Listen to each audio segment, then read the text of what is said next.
Hi guys, my name is Glenn and welcome to G Strong Videos.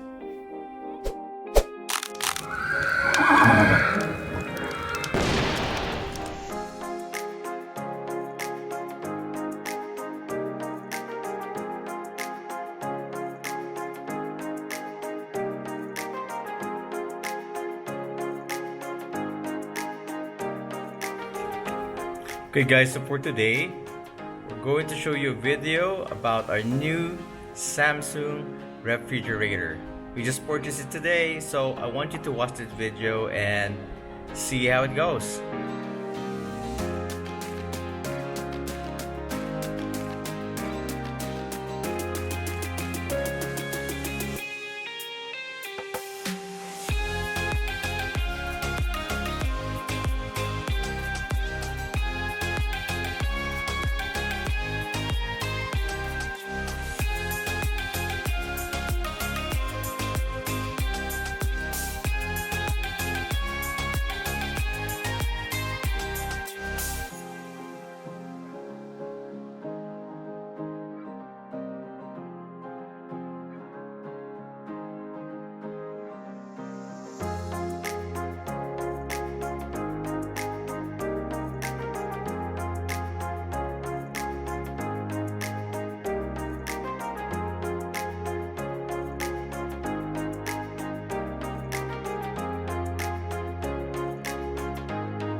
Twin cooling technology, what does that mean exactly? Well, as the name implies, twin means two. It has two independent evaporators and fans, one in the fridge and one in the freezer area. With this technology, you expect better cooling capacity, higher humidity level, and no mixture of odor. We compare it with a monocooling or the traditional refrigerator. We put a vegetable inside a twin cooling plus technology refrigerator and a monocooling refrigerator.